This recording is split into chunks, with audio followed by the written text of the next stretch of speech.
Hello everyone. Unfortunately, we cannot meet at person in one of my favorite venues, CPDP in Brussels. But today, we present you with a stellar lineup on the very important issue of AI audits and the different strategies for AI audits. Either we will audit as a black box, we will look at the system from the outside and try to understand what it is telling us, or as a white box, we will try to look into the inner workings of the system. So we will consider both paradigms, what they might achieve, and perhaps even question whether these paradigms are required, or we should perhaps be thinking about this very important issue differently.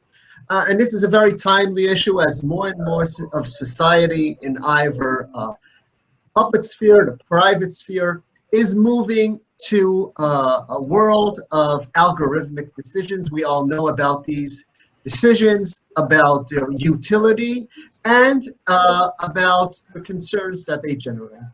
So enough about me. I want to move to our really great list of panelists. So with us today, from all around the world, we have Sandra Wachter, an associate professor and senior research fellow from Oxford University.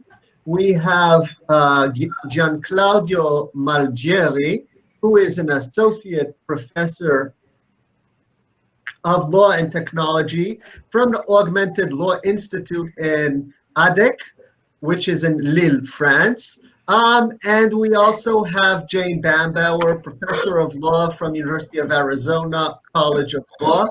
Hopefully also we will be joined momentarily by Mr. Courtney Bauman, Global Head of Privacy and Civil Liberties from Palantir Technologies. And the order of this panel will not be introducing the speakers as we go forward. We will be moving from Sandra to Gianclaudio and then to Jane. Every one of the speakers will talk for 7-10 minutes about redefined themes related to our issue of black box versus white box perspectives. And then Jane will start our second round of comments, which will be followed again by Gianclaudio and Sandra. And as they speak, they will hopefully both reflect on their own ideas as well as comment of what we have heard previously. And hopefully Courtney will join us soon enough and come into our discussion. So in our first round, we will kick off with Gianclaudio, who will talk to us about disclosure requirements and how that builds into black box versus white box perspectives. Gianclaudio, I'm turning it over to you. Thank you very much. Thank you very much, Tal. I cannot say how happy and honored I am to be here. I remember 5 or 6 CPs ago, there's a small talk between Sandra and you close to a coffee, and I was overhearing you, and the CPDP panel was about AI explanation, and now we are here. So many things happened in the meantime. So I have like some slides, so if they can go, just to be more, okay, great, thank you. So basically, I have the difficult task to be like the master of house of the European law and GDPR. So just to introduce a bit the topics in GDPR terms and looking at some shadows of interpretation. And then maybe in the second round, we will go more speculative and policy making. So next slide. Yeah, so first of all, we have the well-known Article 22, but it's always good to, readdress this article.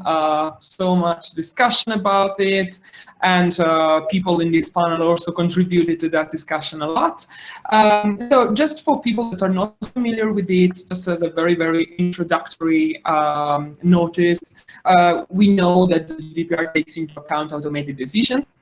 And there are some requirements and restraints. So first of all, we should have a decision that should be based solely on automated processing and should produce legal effects or similarly significant effects.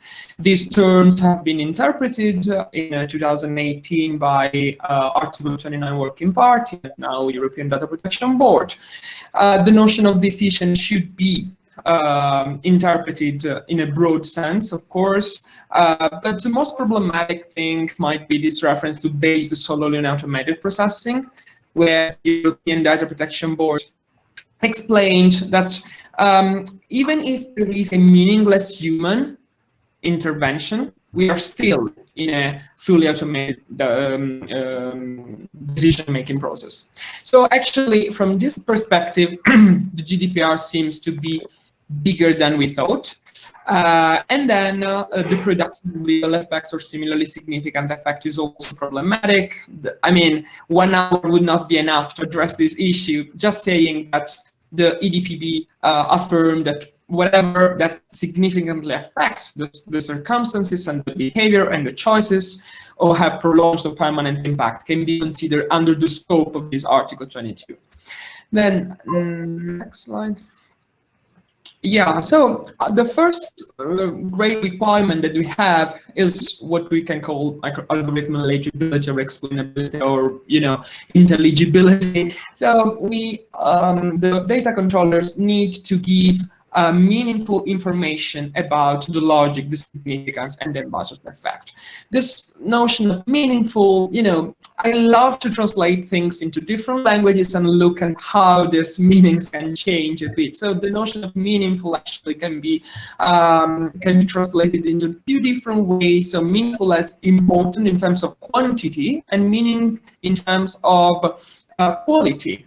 So inclined to show the meaning and being comprehensible.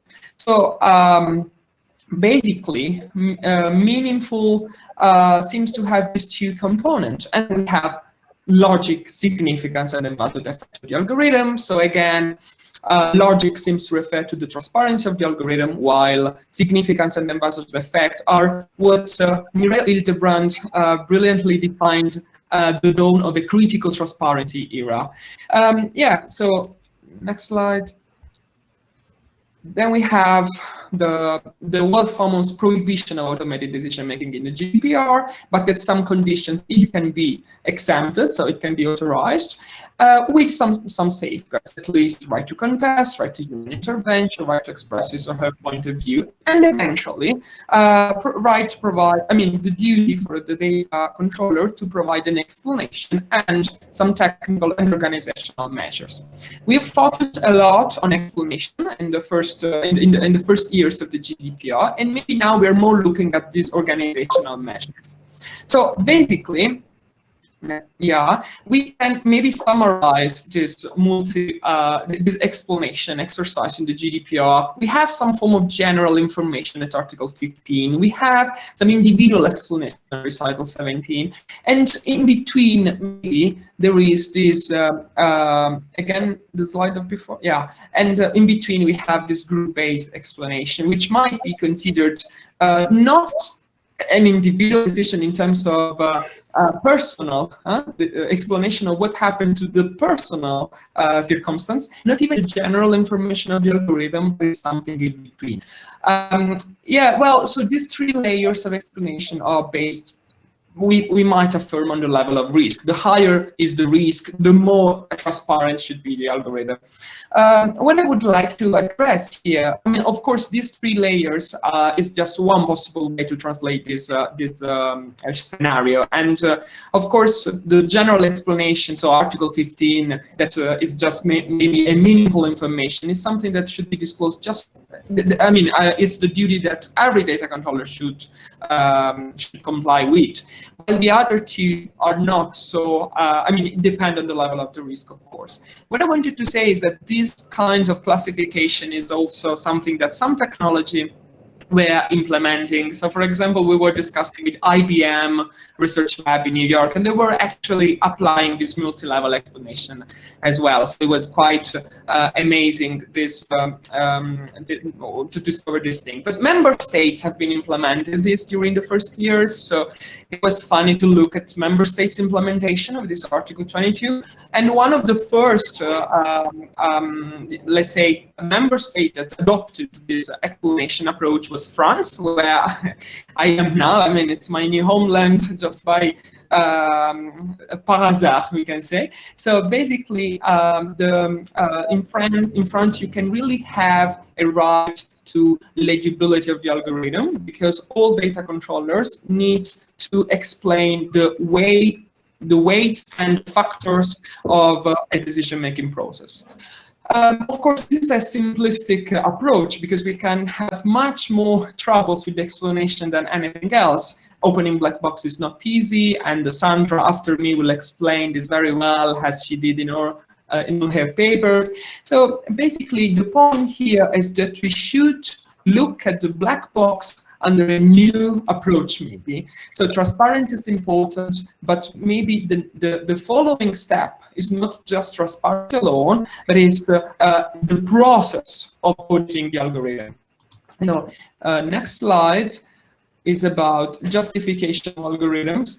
And so basically, I think what we really need to do, and I will stop for my first round with this slide and a few considerations connected to it, is not to have just an explanation of algorithms. We need to justify the algorithm. We need to see the impact of it. And so I will speak about algorithmic impact assessment maybe in the second round.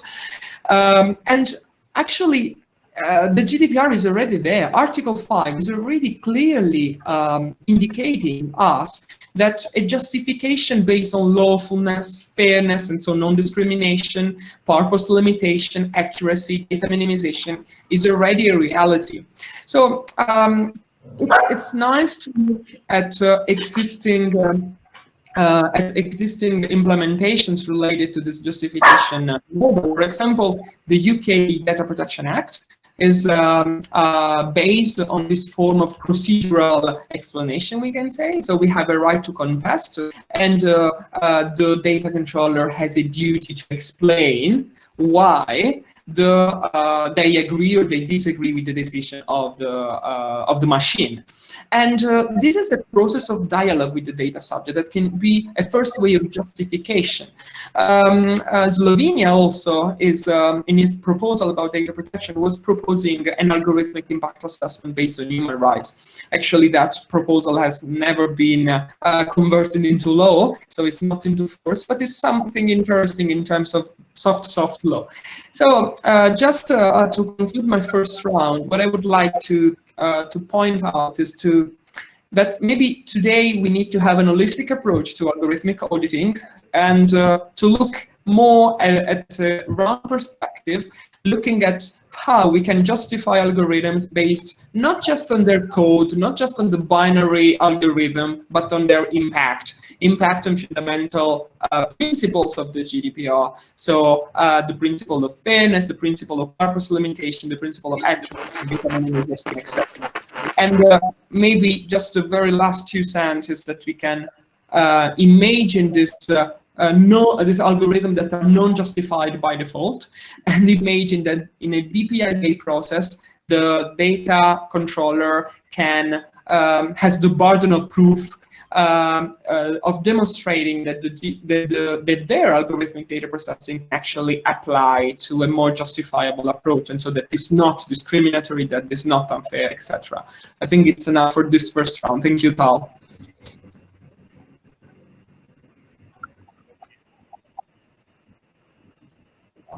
Fantastic. So what we'll do now is we will change and revert back to our initial plan, which was to allow Courtney to introduce to us how he sees this challenge of understanding how algorithms work, and maybe introduce. So he'll tell us more about how he sees this issue somewhat differently.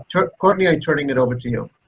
Yes, and hopefully I'm coming through clearly enough. Apologies for the technical difficulties, and good afternoon, everyone. Thanks for having me. It's an honor to be part of this this panel, and thank you, Tal, for organizing it. So let me start off by offering a few technical remarks to help guide the discussion and clarify the concepts that we'll be addressing. Let's first assume that when we're talking about artificial intelligence, algorithmic auditing, and transparency, our concerns fall largely in the realm of machine learning systems. So broadly speaking, when we talk about machine learning systems or ML, we're referring to the use of algorithmic and statistical techniques to give computers the ability to use data to improve on a specific task. So the goal with machine learning is to use previously observed, typically categorized or labeled data to make inferences about new, unassessed observations and data streams. And so classical methodologies of machine learning include very well established and long used statistical techniques like linear and logistic regression, but more sophisticated methods that are increasingly the subject of public discussion and have been enabled by advancements in data collection and processing in recent years allow new approaches to machine learning. So these involve various flavors of neural networks, which broadly speaking break down into categories of how they learn. So supervised, unsupervised, and reinforcement learning techniques are the common ones that are often addressed and used. And then there are methodologies like convolutional neural networks, recurrent neural networks, and generative adversarial networks. So each of these have different levels of human involvement in the training process and application, and they have different target applications or use cases. For the sake of brevity, I'm not going to get into those details, but it's worth just acknowledging that there are different flavors and types of methodologies for these relative degrees of complexity of machine learning applications. So when we talk about the state of the art in the field of explainable AI or XAI, and algorithmic transparency, the starting presumption is that there are, quote, white box and, quote, black box models. The former AI models are ones that avail themselves to explainability or transparency in the classical sense of seeing how the innards of the machine work. And at a minimum, they can be explained and understood by experts in the field. By contrast, the latter are presumed to be opaque to the degree that even their designers or operators cannot explain how they arrive at results or specific decisions. So categorizing the white, black, or gray scale of the box, as it were, has a lot to do with the specific machine learning method employed and the corresponding complexities. More traditional methods involving regression models may focus on analysis of variables or model features and their corresponding weights or coefficients. Understanding the model may be easier, more intuitive when there are fewer variables, but far larger regressions. But for larger regressions, where, for example, the modeler uses thousands of features, the interpretation becomes much more strained if, for example, a large number of those features all weigh significantly into the results. And then more advanced neural networks become even more complicated to interpret because the features themselves are often not explicitly determined or established by the developers of the model, but rather are produced or learned by the model itself in the intermediary processing in layers between the input of data and the output of inferences. This situation is even further complicated because neural networks often involve large numbers, in some cases millions or billions of parameters. So reasoning through the exact operations to understand how a given output was generated can become a seemingly futile or inscrutable task. These varying complexities have generated the sense that many ML models are impossible to interpret or fully introspect upon. And therefore, we should give up on model transparency altogether, assume we're dealing with black boxes, and focus our attention on other methods of examining models. For example, looking instead at the impact or outcomes of algorithms without trying to understand their inner workings. Now, some researchers and practitioners, however, have not given up the transparency ghost, and they continue to pursue model interpretation through varying means. In general, many methods are currently receiving attention or are employed in application settings to perform some version of algorithmic explanation or auditing. These include things like clustering internal vector representations, which is a form of reducing the dimensionality of the feature space of neural network models into parameters that can more readily be understood and digested. Performing post-hoc statistical analysis on groups of interest to explore various metrics of things like fairness, which I think we'll talk more about. Counterfactual analysis, which I think we'll also discuss in more depth. And also initially building and training very sophisticated models using neural networks, but then mapping those sophisticated models to less complicated models that more readily lend themselves to explanation. These and other techniques all present varying virtues and challenges. For example, explanations may become so technically complicated that they themselves require further interpretation. Or in the case of post-hoc analysis, metrics may clumsily attempt to quantify concepts that are irreducibly normative, like fairness, and so raise questions about whether they are assessing the right outputs at all. So if I may editorialize a bit, my sense is that all of these techniques provide partial transparency that can be useful to a degree in the right circumstances. But often gaps remain in something like complete algorithmic transparency in the sense of fully understanding a model's inner workings may be unattainable, even for many of the supposedly less sophisticated modeling techniques. But that may actually not be so bad, and let me try to explain why. I want to suggest as something of a provocation that if we really want to audit and better understand what AI is doing, especially in real-world operational contexts, the prevailing focus on the algorithms themselves, while important, may be disproportionate and misplaced. In other words, yes, the models themselves are the locus of potential error, bias, and failure that probably needs to be better understood and explained to the degree possible. But they are not the only points of AI weakness, and may not even be the most important areas to focus our attention in auditing, understanding, and validating AI systems. When we take a step back, the box that we should be evaluating is not limited to the AI and ML models, but rather to the comprehensive system and infrastructure that trains, tests, feeds, evaluates, deploys, operates, and enacts the outputs of the models. And more critically, those other aspects of AI systems are in fact more explainable, understandable, and can improve the holistic transparency of AI systems to a necessary and perhaps sufficient degree. So why is what I'm suggesting here important? Even if it seems like I'm trivially claiming that expanding the definition of the box beyond the dark parts somehow makes the whole less opaque. Well, the answer is that placing AI transparency in the broader context of digital infrastructure and full operational applications forces us to reckon with the fact that algorithms are inherently brittle. The machine learning techniques I described above are built on logical or mathematical formalisms that know nothing about the ambiguity, embedded context, embodied realities, and situational dependencies of the real world. They're still just carrying out computational routines, all syntax, no semantics, in the words of philosopher John Searle. And as a consequence, they have minimal fault tolerance, and faults come up in countless facets of an applied AI environment. AI, real AI that is used in the field in operational context, is different from research laboratory AI.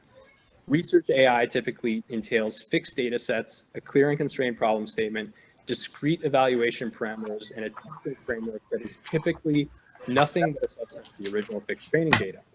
These factors conspire to create toy models that perform very well under laboratory conditions but break down in the wild.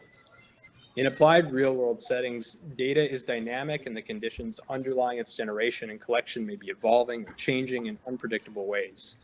Goals and outcomes in real-world settings are often plagued by ambiguities that were not anticipated in the laboratory, and the evaluation parameters that were used to assess model or system events in the laboratory setting may not be easily discoverable when we're dealing with the multifaceted situations of the real world rather than constrained, controlled sensory outputs of a laboratory environment. So all of these challenges conspire to highlight the brittleness of AI models. That is, the seemingly small or irrelevant deviations can lead to drastic and unanticipated changes in AI performance. In these situations, AI is not made more resilient or trustworthy or transparent or fair by cracking open the model and trying to see what went wrong and right, or what went right, more often than not, the transparency required to root cause analyze these failings or to explain the consequences of affected parties such as data subjects or regulators needs to take place everywhere, in some cases anywhere but the algorithm model itself. So to summarize, transparency focused on algorithmic assessment and explainability misses the full mark. The more critical focus is often not on the narrow component level of information, but on the systems level of applied AI. This must take into consideration everything in the AI pipeline, from data generation, collection, versioning, transform, and propagation, through to user interactions with model outputs. So how the data is surfaced and how users tactically interact with it. I'm going to stop here for now, but I'll come back later to what I think the state of the art is for addressing the broader notion of AI systems auditing and some of the components that need to be addressed in AI infrastructure to enable this comprehensive notion of AI transparency. Courtney, thank you so much. And I love it when I set up a panel and we all set up a specific research question. And right off the bat, we figure out we might be totally misunderstanding the concept we're thinking of. But now we're turn to Sandra, who will talk to us about her previous research, which touches upon two important issues very much related to this broader notion, that of counterfactuals and the balance between trade secrets and transparency. And if perhaps other speakers could mute their mic, because I hear some noise coming in, I don't know from where, maybe that would be helpful. Thank you, Tal, for the introduction. Very excited to be here again. I'm also very sorry that this time it's not happening in person, but nonetheless, I'm very excited to talk to you today. So yes, I have been working on explainability issues for quite some time. And especially once the debate around the right to explanation started, I got very, very excited about the idea and wanted to figure out what we can do to make algorithms more explainable. So even though this is actually, as I thought, a laudable goal and something that will be welcomed, I have to confess that I actually had a lot of headwinds when I started my research on that. A lot of people had a lot of concerns as to why explanations are actually not the right thing to do. And 4 of the reasons that always came up in those discussions I would like to share with you. So first, one of the reasons that was always mentioned is we don't want more transparency because it might infringe trade secrets, intellectual property rights, or maybe even the privacy rights of other people. And that is actually quite correct. We have quite strict trade secret laws here in the European Union, quite strict laws on IP rights. I have done a survey of judgments in Austria and Germany over the last decades when it came to such cases, and usually the judges were in favor of protecting trade secrets over transparency. Another reason I always came up in those discussions was that explaining something might be completely technically unfeasible and impossible. More optimistic people said, yes, there might be a chance that you can explain something, but whatever you're explaining might be too complicated for a layperson to understand. And the fourth reason was we don't want transparency because it would invite people to manipulate and game the system.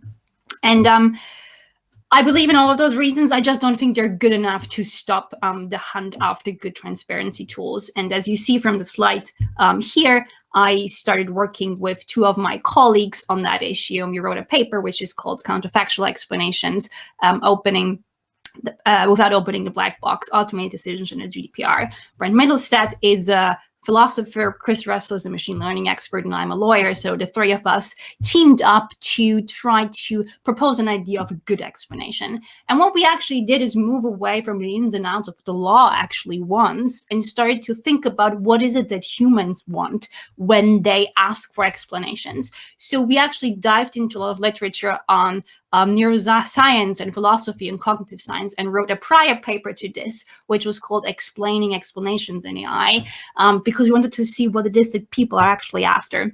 And what we found out is that people do like counterfactual explanations. That means they're not necessarily interested in everything that happens, but they're interested in why one thing happened instead of another. In other words, one of their expectation was disappointed, and they want to know what needs to change for them to get the desired result. So in a loan setting, for example, such a counterfactual explanation would mean you have been denied the loan because your annual income was £30,000. If it had been £45,000, we would have offered you the loan. And this is a type of explanation that lets individuals do a wide range of things. So first of all, they're able to understand just for the mere purpose of understanding, a human instinct. People just want to understand. So salary was the reason why you didn't get the loan. Secondly, they could potentially then challenge the decision and could say, well, actually, I don't make £30,000 a year. I make £45,000. So you might consider your decision and reverse it. And lastly, they might use this opportunity to alter future decisions. So it might come to the conclusion that your salary was in fact £30,000 and the decision was made lawfully and ethically, but you then know how you need to increase your salary, so you might get that desired result in the future. And with all of that in mind, even though it sounds very simple, those counterfactual explanations that we have in mind offer a wide range of advantages. You can offer multiple counterfactual explanations. So I just gave one very simple example that talks about salary, but I could also tell you, it's your salary, or it is your savings, or it's your profession, or whatever it might be. So I can give people customized explanations depending on their own needs and limitations. The argument that I mentioned that that we should move away from explainability because you don't understand the internal logic of the system goes out the window, because our type of counterfactual explanation is something that you can apply without needing to understand what's going on inside the black box. In fact, those counterfactual explanations can be computed in highly complex systems, such as neural nets. So there are no technical constraints. They're also not very burdensome. They're very easy to compute. So there's not much burden on the deployer to actually make that happen. I said another reason that people don't like explanations is because they say, oh, it's so hard to understand. But if I just tell you that your income was too low and this is how you need to change it, that's very graspable. That's very understandable. Everybody will understand why a decision was made in a certain way. And those that were concerned with trade secrets, intellectual property rights, or the rights and freedoms of others will also be satisfied, because you're not giving up the whole source code and the secret sauce of your algorithm. You only give limited but highly relevant and important information to the end user. So you are actually in a situation where you have a win-win-win situation. And the same comes true for those who have problems with transparency based on manipulation and potential gaming of the system. Again, you are not giving all the information, you're giving the most important ones and the most relevant ones. But having said that, obviously counterfactual explanations are not the silver bullet for everything. Nothing ever is. As I said, counterfactuals do not look inside the black box. So it is very, very crucial and very, very important that the field of interpretability is supported and moves forward. And at the end of the day, at some point, we really want to understand why an algorithm is working in a certain way. That is crucial. So, but as an interim step, this is a good thing that you can do, and it's not mutually exclusive. Another trade-off at the moment still is fairness, because we are thinking about individual level explanation. I'm telling you, you're not getting the job or the loan. That doesn't tell me a lot about the overall system, whether or not the system is fair and discriminatory. However, it could give you a good indication of whether something fishy is going on. If a counterfactual explanation tells you, I'm not giving you the job because you're a woman, then I might have an indication that something is going on that is unlawful or unethical, and I could start a further investigation. Granted, this is just an individual explanation level, and to fully understand whether fairness is done justice, you need to test the whole system. And I'm going to talk about fairness tests in the second round in more detail. Another idea, obviously, is that what if the model changes in the meantime? Algorithms are fast, tech is fast. What if I increase my income and then the model has changed? We have addressed this in the paper as well, and we're envisioning a more, interactive system where a bank, for example, could tell you if you improve your situation within a certain limit of time, then we will still give you the loan. So there are agility models how you can do that. And lastly, the question of what does closed possible worlds mean? How can you figure out what is in the capabilities of change on an individual level? And we have done some very interesting research on that further to actually drill that down to figure out what is important to individuals and how can they change their personal situation. We have worked on this, and I have to say I'm very, very happy and excited to see that our work has resonated very well within policymakers and with industry. In 2019, as well as in 2018, Google actually implemented our idea on counterfactual explanations, first in their TensorFlow board and a year later in Google Cloud itself. After that, many other industry partners have followed suit and implemented counterfactual explanations in their products. Among them, for example, IBM Research, Flock, and Vodafone, which is extremely exciting to see that if you have a concrete idea, that it can actually be very helpful for people in practice. But not just on the industry side, we're also very successful in terms of policy making, that over the last couple of years, very important policy bodies, including the Working Party, the Data Ethics Commission in Germany, the European Commission itself, and several standard bodies here in the UK have picked up our work and see it as a very good standard for giving explanations to individuals. So I'm going to stop here and move on. I'm happy to answer any questions. And obviously, the paper is freely available for all those who want to have a closer look at it. Thank you. Thank you so much, Sandra. So we see, on the one hand, from Jean-Claudio, the legal situation, and from the other, we're seeing both on a theoretical level and a technical level that the metaphor of black and white boxes maybe isn't helpful or isn't sufficient, and we see that even legal balances, when we take into account trade secrets, challenge that. So now we'll turn it over to Jane to try and push forward on some of these issues, thinking deeper even on about notions of fairness that Sandra mentioned, and also look at some of the aspects from US law, and we're joined by CPDP's youngest participant, I see, as well. So turning it over to you, Jane. Thank you very much for joining us so early in the morning. Well, you're very welcome. We'll see how long this lasts, because normally Nadia would be sleeping, but this is the sort of glimpse into real life that you get during the pandemic. One of the kind of nice things about it.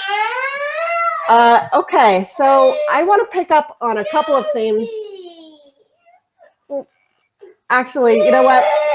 Let's come back to me. Yes. Okay. So can you mute your mic? Okay.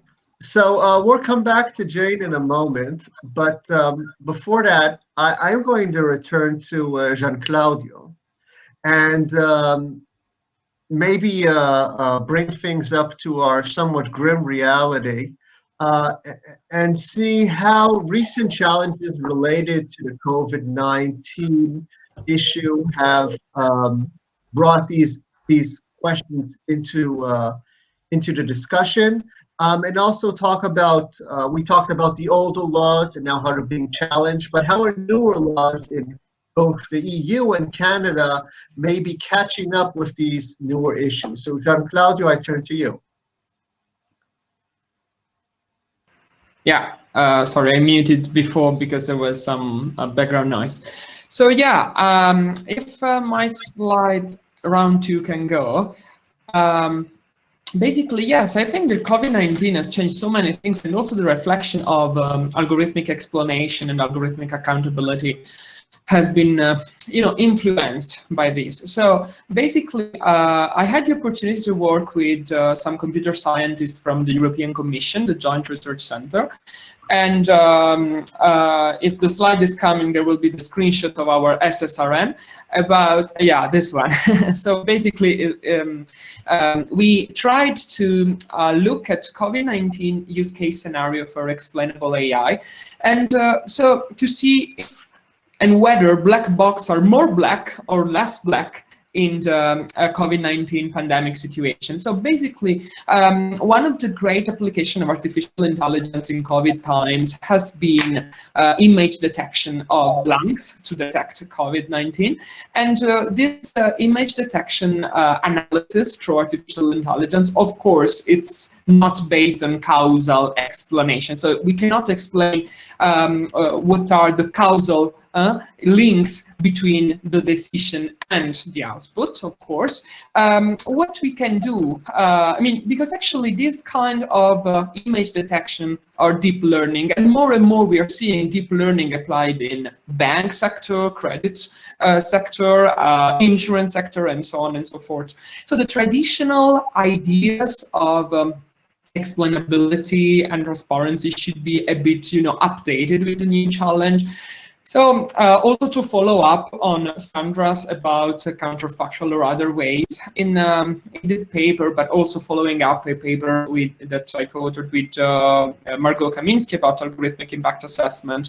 Actually, the idea was how we can make this algorithm more accountable without understanding the causes behind them, so without understanding the why. So we focus more on how rather than on the why. And so basically, we had to take a step from the traditional view, and we focused a lot on impact assessment. This will be my bridge from COVID-19 situation to the further policy making that you were asking me, Tal. So basically, why impact assessment more than transparency? For several things that Sandra was mentioning. Explanation is not always technically feasible. Of course, counterfactual can be, but the other kind of approaches to explanation can be more problematic. And also, as I was saying, maybe we need more justification rather than mere explanation, and so forth and so on. So basically, the data protection impact assessment, also in the example of COVID-19 image detection, could be a solution. So we can analyze how the data processing works, and it's very, very interesting. So this slide was just to remind to our audience the requirements of the data protection impact assessment. But I think what is extremely interesting is that we can compare the data protection impact assessment requirements of Article 35 to the safeguards about automated decision making in Article 22.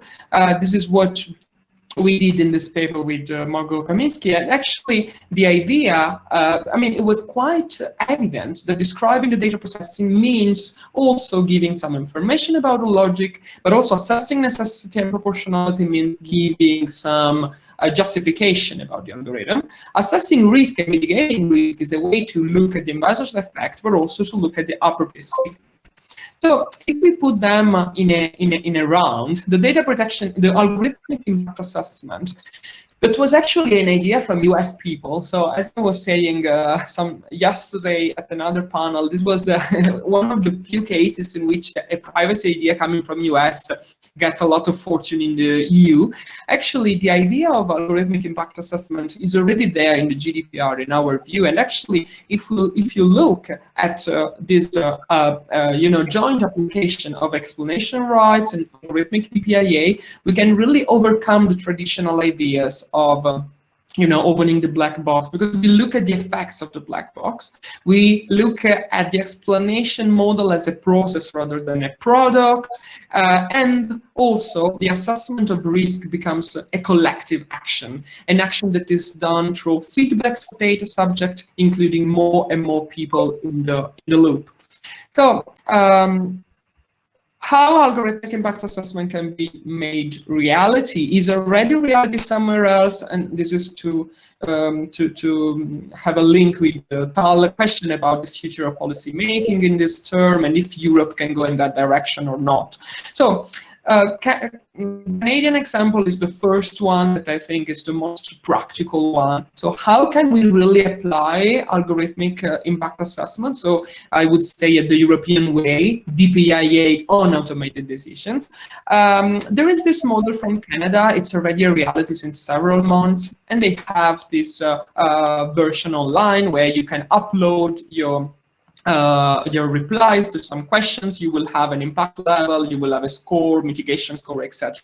Of course, it's just a first approach, a first attempt, but staying in Europe, let's try to stay in Europe, because the Canadian example is very much dependent on the characteristics also of, it's very practical oriented, so it's important, but to understand more the theoretical, approach, the Spanish Data Protection Authority and the ICO, so the UK Data Protection Authority, both try to develop this notion of data protection impact assessment to automated decisions. Their documents are very important. I hope the scholars will analyze them. Similar work has been done by the Dutch government. So the Dutch government has been performing an algorithmic impact assessment model just for public services, just to start. It would be a good start.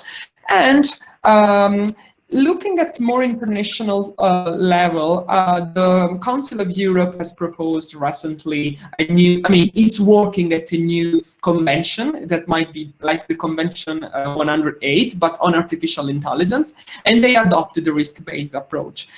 Well, this risk-based approach, so applying the impact assessment to algorithms, is not something so far from European Union exercise in the last months also. We all know that Ursula von der Leyen was proposed the the AI Act, and the European Commission proposed this particular they started to write a white paper, and then they had an impact assessment about this white paper, and they are working at that.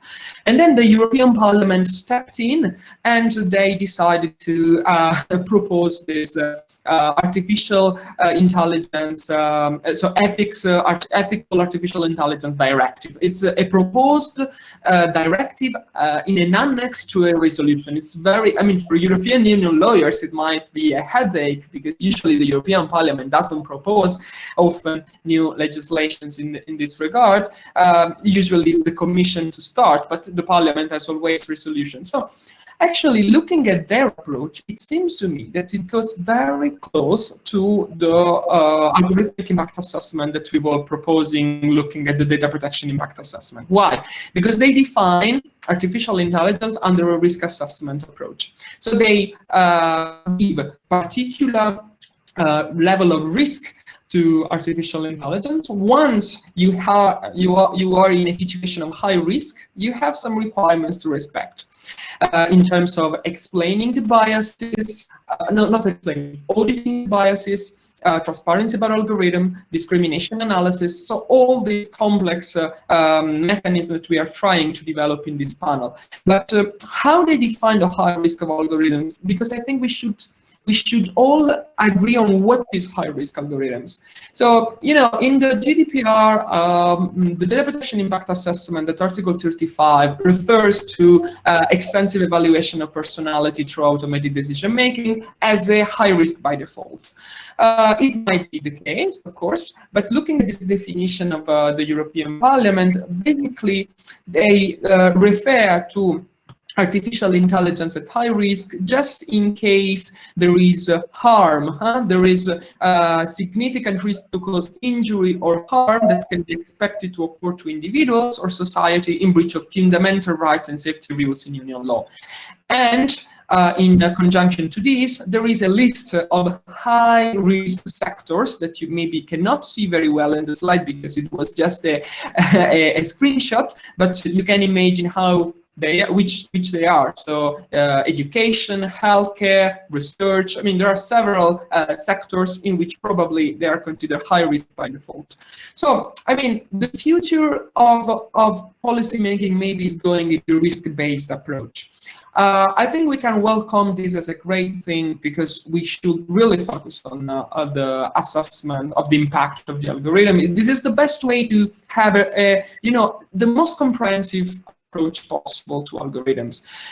What I think should be still discussed, and I will really hope to see similar panels in the next CPDPs to discuss also this, how the AI regulation can be conciliated with the GDPR, how the risk assessment in the AI Act and the AI proposed directive can be conciliated with the data protection impact assessment, and whether existing models, like for example, yesterday I was talking to some compliance business that are applying algorithmic impact assessment, and I was asking whether they were using or not some existing models. Of course, they are not using models existing, for example, from CNIL, because the privacy impact assessment from CNIL was very basic level.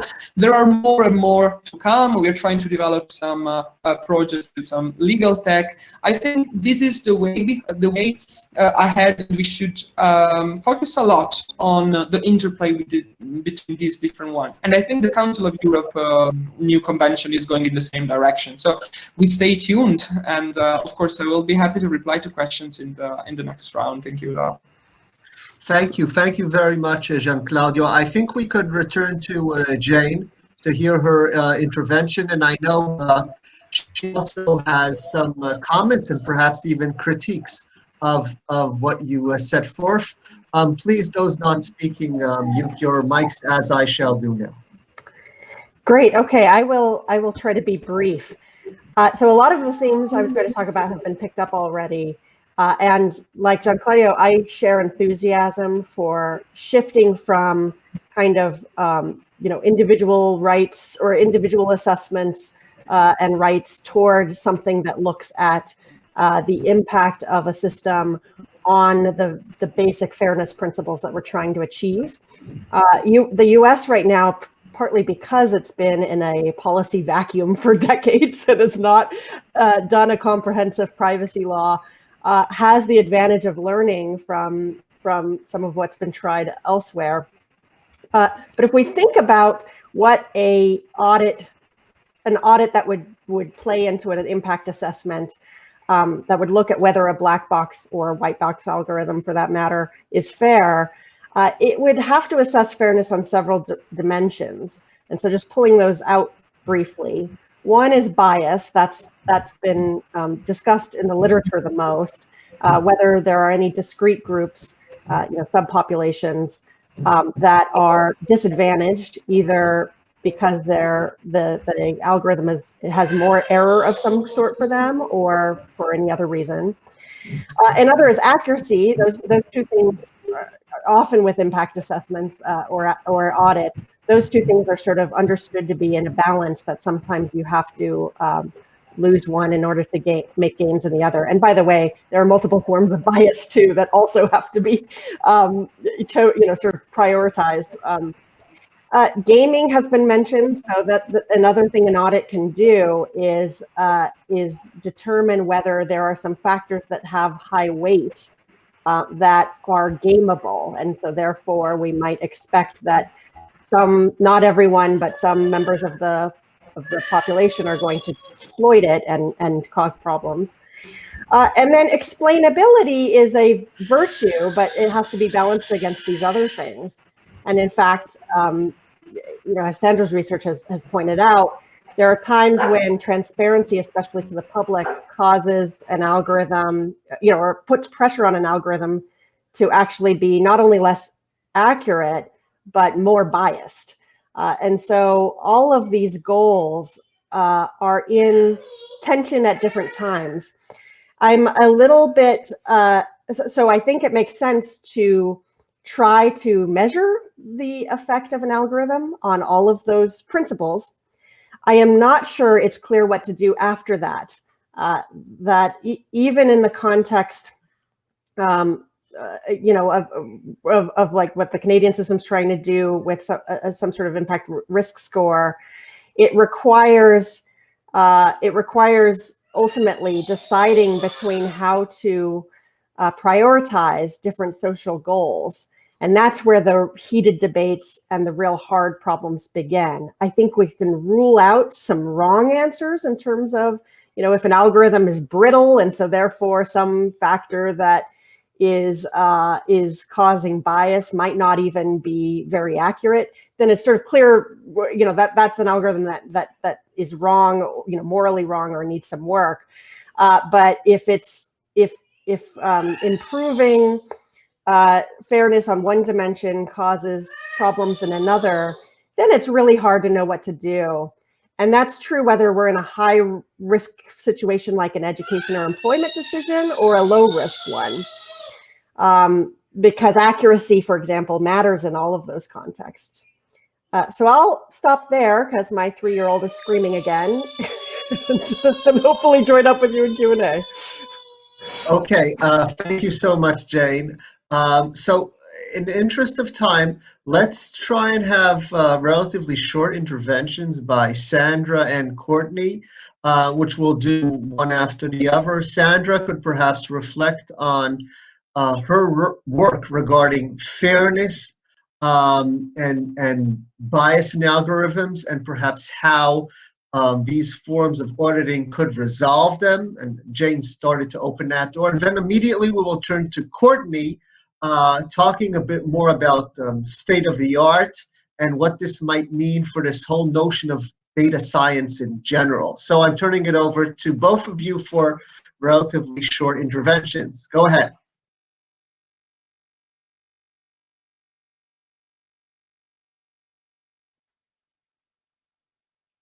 Yes, can you hear me now? Great. I have one slide that should be popping up now. Yes, perfect. Yes, very briefly, because I know we're running out of time. But I wanted to take the opportunity to talk to you about a recent piece of work that I have done with, again, the same colleagues that I've worked with on counterfactual explanations. And we published a paper which is called "Why Fairness Cannot Be Automated: Bridging the Gap Between EU Non-Discrimination Law and AI." So the paper is freely available for anybody who is interested in it, and so I'm going to be very brief. What I wanted to say about this is that apart from the technical problems of automating fairness, I think one thing is extremely important to keep in mind. That is that I don't think that the current laws that we have will be good enough to prevent discriminatory behavior by algorithms. We have laws, namely non-discrimination law in the paper, I go in more detail, that has human-to-human interactions in mind.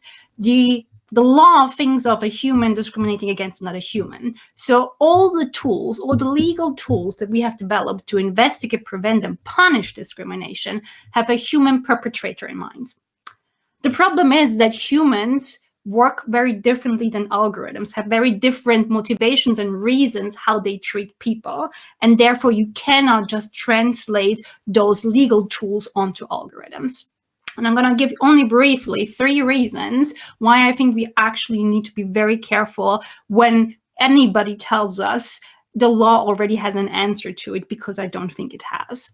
So first of all, non-discrimination law, as you might imagine, because it is built on the idea that humans discriminate against humans, is the fact that it is a complaint-based system. Complaint-based system means I feel disadvantaged, I feel hurt, I feel wronged. What is it that I do? I go and bring a complaint. That feeling of injustice is completely eroded in the algorithmic and in the online world, because we might not know that we have been assessed, evaluated, and rejected, and we might never bring a claim. In a normal setting, somebody might tell me to my face, I'm not getting the job because I'm a woman, or they do some other more subtle way of communicating that, and I might bring a complaint. In the online world, for example, an algorithm might be able to infer, for example, based on my typing behavior, my geolocation, my friends on Facebook, whatever it might be, that I am a woman, and therefore adjust and customize everything that I see online to me, as for example, online advertisement does. And then you're in a situation that you're looking for a job, an algorithm infers that you're a woman, and you might not even see the job advertisement, but you will never bring a complaint because you don't know that you have been wronged. Reason number one why the law will fail, because it's a complaint-based system. The second reason why I think the law will fail is because of the lack of evidence that both judges as well as individuals have at their hands. Granted, evidence is always a problem in the court, but it's going to get even more complicated. You still need to prove either direct or indirect discrimination. So direct discrimination means I'm being treated less favorably based on a protected attribute that I possess, and indirect discrimination means that something more neutral happens, right? For example, somebody is only hiring very tall people, right? And that's not a protected attribute. But if I'm only hiring tall people, you will understand intuitively with your gut that this could pose a disadvantage on individuals, for example, women. So again, algorithms choose very different reasons in the way that they assess humans than people. Humans think of skin color and gender and sexual orientation. These are the reasons how they group them.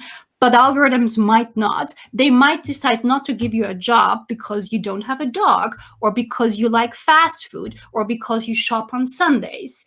And you have no intuitive feeling whether that type of assessment indirectly discriminates you. If I'm telling you I'm banning headscarves from the workplace, you will understand that this could be in conflict with freedom of religion. Why? Because you're human, understand how humans operate and what they do and what they're after. Algorithms use very different reasons to categorize people, and you don't have an intuitive link on whether or not the data that they're using actually hurts groups. And that brings me to the last point, and that has to do with that algorithms might create new groups that the law does not account for. A lot of non-discrimination law does actually look at historical injustices and has decided that certain groups deserve greater protection. For example, we don't allow discrimination based on gender, sexual orientation, religion. Those types of discriminations are prohibited because of historical experiences. Going back to the example that you might not get a loan because you have a dog and because you shop on Tuesdays and because you like ice cream, that type of group is not accounted for in non-discrimination law because it's not a historical discriminated group. So those are 3 reasons why we really, really need to think about ways of detecting, investigating, and preventing discrimination. The law as it is right now will not be good enough. However, in the paper itself, we try to come up with a couple of ideas of how you can actually do that. And we developed a bias test that will hopefully be a first step in the right direction. What that bias test is supposed to be doing is to square the cycle of bringing 2 disciplines very close together. One is the legal community that needs to be flexible in the way that they assess cases. And at the same time, they need to be more coherent because intuition will not be important enough anymore to adjust those cases. So what we did is that we looked at the case law of the Court of Justice, try to figure out what the legal notion of fairness of the Court of Justice is from a legal perspective, and then try to see if that notion has some variance in computer science, and it does. And that test is called conditional demographic disparity. So we hope that that type of test will act as an early alarm warning system for anybody deploying those algorithms. That doesn't mean that intuition will not be necessary anymore, but it will remove the blinders and make sure that people don't fall through the cracks. So especially when it comes to unintuitive and subtle and minority-based and intersectional discrimination, our test is particularly good. I'm also very happy to say that similar to my work on counterfactual explanations, it is already being picked up by policymakers. So here in the UK, various policy bodies, for example, the Centre of Data Access Innovation, have published reports recommending our idea. In 2019 and 20, the World Economic Forum has published various white papers talking about exactly those challenges, picking up the things that we've highlighted. And most excitingly, only recently in December, Amazon has actually picked up our bias test based on our recommendation and implemented it in their Sage Make a Clarify toolkit, in their bias toolkit. So now people can actually go and investigate bias and figure out if something is wrong with the algorithm. So I'm going to stop here. And yeah, very happy to answer any questions. And if you want to know more about the paper, it's freely available. Thank you.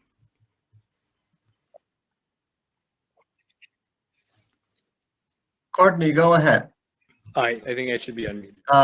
Courtney, go ahead. I'll try Yes. to be brief. So where I left off before, I tried to land the argument that algorithmic transparency in the narrow sense that seems to drive many discussions in multiple fields is a bit of a red herring. And instead, where transparency, auditing, and introspection may be most needed are in the complete pipeline of the systems that encompass algorithmic models. Holding the algorithms as just one component of a much more complex ecosystem of many interdependent components. So in practice, this means dealing with some following considerations that I won't go into in depth. And on the surface, they may sound like very mundane aspects that you would assume are built into most AI and modeling efforts. But I want to try and emphasize the point that there's a lot of bad AI out there that doesn't incorporate these fundamental elements, and lacking the infrastructure to enforce them and ensure that they're in place creates a lot of the disparity and challenges that we're talking about today. So these include model construction components that fall into programs and data infrastructure like data enrichment. Again, seems like a mundane thing, but is critical to be able to curate information, tracking the provenance of data in a system, understanding the lineage of data, how it moves through the system, how it's developed over time, performing persistent and consistent data quality and health checks. Looking at model branching is essential to be able to do narrow types of counterfactual analysis. Optimization assessments, to have frameworks in place that continually assess where and whether optimization parameters used in to train models that are initially set up actually continue to work effectively as the parameters and conditions of the model themselves change. Evaluating user interactions with the model outputs to see how users adapt or respond and make sure that those responses are in accordance with the expectations of the designers. And then finally, thinking about reframing the default assumptions of what a model does and how it performs as a product. And moving from this sort of productized notion to this idea of, by default, models are incomplete. They're necessarily in need of iterative improvement and maintenance as a critical component, not as afterthoughts. So AI applied to dynamic real-world settings is never finished, and calling an algorithm machine learning doesn't imply that the iterative development is going to fall out of that learning component in the label. So all these features are trackable, accessible, and largely explainable components of AI systems. They're essential to understanding how AI systems work and for interrogating errors and breakdowns, but they all reinforce the key assertion of AI brittleness that I spoke about earlier, and they help to recenter the focus of AI transparency to the holistic maintenance of the system, not simply on the logic or the processing of the algorithm itself. They unfortunately tend to be wholly disregarded or ignored in efforts to audit AI in favor of a more singular focus on the models themselves. So if AI development is not just about building AI models, then AI transparency should not just be about explaining how the models work once built.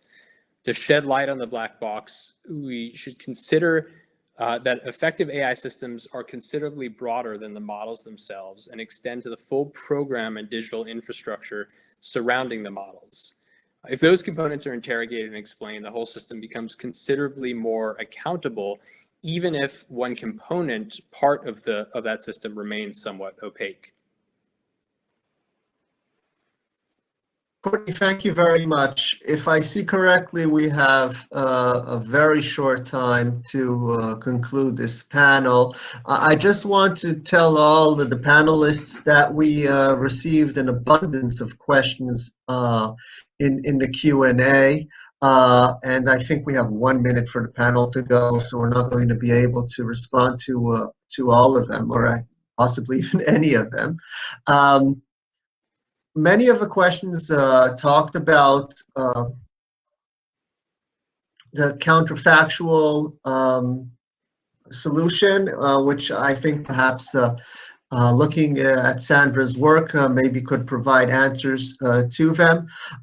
But I think that this is yet another example of showing how technology is running ahead, and even though the regulators are doing in some countries a reasonable,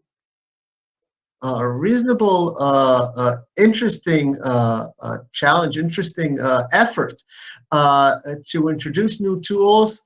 Some of them are still, lagging behind and unable to catch up, because I think we have some lessons here. One lesson is just focusing on the box is incomplete. We need to look at an entire process. Transparency alone is incomplete. We need to be thinking also about what we're trying to achieve by transparency, which could be fairness, whatever that means, battling bias, and also achieving some forms of efficiency. And also that the COVID reality has launched interesting challenges, which we are trying to meet here. Do we have some time for responses from other panelists? Our dear directors, where do we stand?